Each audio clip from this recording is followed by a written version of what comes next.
Hello बच्चों, ये हमारा फिजिक्स का चैप्टर आज शुरू हो रहा है। विद्युत आवेश पहला चैप्टर है हमारा, विद्युत आवेश, इलेक्ट्रिक चार्ज। इसमें पढ़ेंगे हम कूलोम का लॉ एंड विद्युत क्षेत्र, इलेक्ट्रिक फील्ड। सबसे पहले हम बात करते हैं विद्युत आवेश की। विद्युत आवेश क्या होता है, इलेक्ट्रिक चार्ज क्या होता है। अब देखिए, इलेक्ट्रिक चार्ज जो होता है, जब किसी हम पदार्थ को, आपने देखा होगा, जब हम किसी पदार्थ को रगड़ते हैं, रब करें, तो रगड़ने पर उस पदार्थ में आकर्षण का गुण पैदा हो जाता है। आकर्षण गुण कैसे पैदा हो गया? जैसे आप कंघा करते हैं बालों में, और कंघा करने के बाद में उसको कागज़ के छोटे छोटे टुकड़ों के पास ले जाएं, तो वो छोटे छोटे टुकड़ों को अपनी ओर आकर्षित करने लगता है, तो उसमें आकर्षण गुण पैदा हो गया। इसी तरह कांच की छड़ को रेशम से रगड़ें, तब भी उसमें हो जाता है।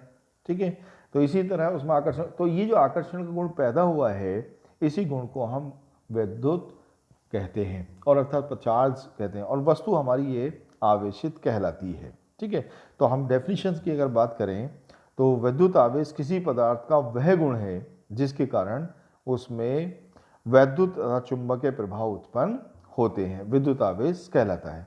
अब देखिए, इसे प्रदर्शित किससे करते हैं? क्यू इसका सिंबल है, इसे हम क्यू से प्रदर्शित करते हैं आवेश को। अब इसकी अगर हम मात्रक की बात करें, तो मात्रक इसका हमारा ये कूलोम होता है। मात्रक क्या होता है इसमें? कूलोम होता है। तो अगर हम किसी वस्तु पर आवेश की बात करें कि किसी वस्तु पर आवेश कितना हो जाएगा, तो आवेश हमारा Q बराबर, ये आवेश होता है NE। अब यहाँ पर N क्या है, E क्या है? देखिए, E जो है ये हमारा मूल आवेश कहलाता है, और इसका मान फिक्स होता है E बराबर 1.6 गुणा 10 की पावर -19 कूलोम। इसको हम मूल आवेश कहते हैं। और इसके लिए इसका n का मान जो होता है, n बराबर 1, 2, 3, 4, कोई भी संख्या हो सकती है। तो यहाँ जो आवेश का मान होगा Q बराबर NE के बराबर होगा। सपोज करो, अगर हम ये कहें कि किसी पदार्थ पर 1 कूलोम आवेश उत्पन्न हुआ।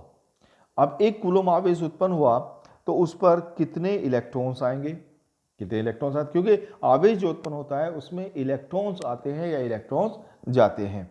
ठीक है, तो अब Q बराबर हम लिखेंगे NE। E का मान तो पता है आपको, ये होता है। Q का मान हो गया आपका 1 कूलोम हो गया, तो 1 बराबर N गुणा 1.6 गुणा 10 की पावर -19। तो N बराबर हो जाता है 1/1.6 गुणा 10 की पावर -19, और जब हम इसको ऊपर ले जाएंगे तो हो जाएगा 10/16 गुणा 10 की पावर 19, और एक पावर कम कर देंगे, सोल्व करेंगे, 6.25 गुणा 10 की पावर 18 इलेक्ट्रॉन। यानी कि इतने इलेक्ट्रॉन्स अगर किसी पदार्थ पर आ जाते हैं, तो उस पर चार्ज कितना हो जाता है? 1 कूलोम हो जाता है। अब यहाँ विद्युत की आवेश के बारे में हम दो चीज़ें अध्ययन करेंगे विद्युत में। एक हमारा होता है स्थिर वैद्युतिकी, स्थिर वैद्युतिकी, इलेक्ट्रोस्टैटिक। स्थिर वैद्युतिकी में क्या होता है, यहाँ पर हमारा आवेश जो है वो स्थिर रहता है। आवेश कैसा रहता है? स्थिर रहता है, और स्थिर रहने पर हम उसके अंदर होने वाली अन्योन क्रियाओं का अध्ययन करते हैं। दूसरा होता है हमारा गति वैद्युतिकी। गति वैद्युतिकी होता है दूसरा हमारा, गति वैद्युतिकी। गति वैद्युतिकी में क्या है, यहाँ पर हमारा आवेश जो होगा मूवेबल होगा, यानी कि आवेश गतिमान होगा। जैसे विद्युत धारा की हम बात करें, विद्युत धारा में हमारा आवेश गतिमान होता है, तो ये हम गति विद्युतिकी में इसका अध्ययन करते हैं। तो ये हमारा होता है गति विद्युतिकी। इसके बाद हम बात करें आवेश हमारे कितने प्रकार के होते हैं।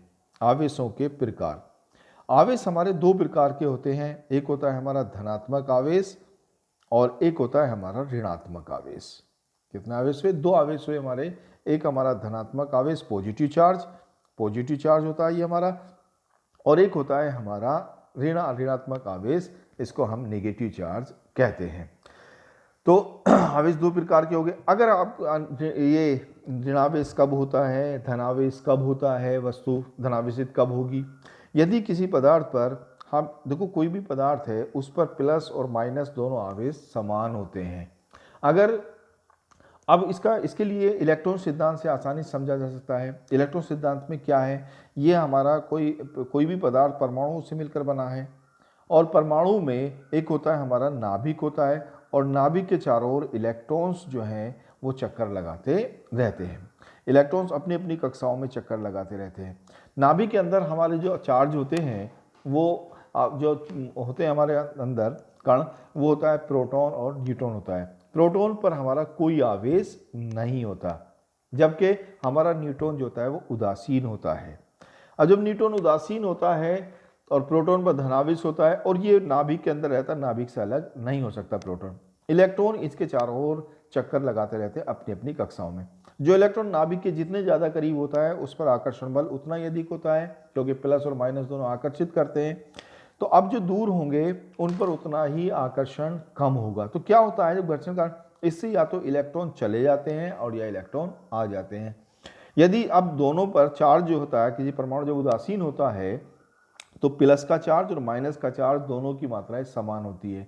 अब यहाँ से नेगेटिव चार्ज चला गया तो यहाँ पॉजिटिव की अधिकता हो जाएगी, तो ये हमारा वस्तु धनात्मक आवेशित हो जाती है। अर्थात यदि किसी पदार्थ पर इलेक्ट्रॉनों की कमी हो जाती है, इलेक्ट्रॉन दे देता है, तो वो पदार्थ हमारा धनावेशित हो जाता है। दूसरी बात ऋणावेशित के लिए, अगर वो पदार्थ इलेक्ट्रॉन ले लेता है, इलेक्ट्रॉन ग्रहण कर लेता है, तो वो फिर हमारा पदार्थ ऋणावेशित हो जाता है। तो अगर हमारा कोई पदार्थ ये धनावेशित है तो इसका मतलब क्या है कि इसने इलेक्ट्रॉन जो है वो निकाल दिए, और अगर हमारा कोई पदार्थ ऋणावेशित है तो इसका मतलब ये है कि इसने इलेक्ट्रॉन्स हमारे ग्रहण कर लिए। तो इस तरह ये इलेक्ट्रॉन सिद्धांत से हम इसको समझ सकते हैं।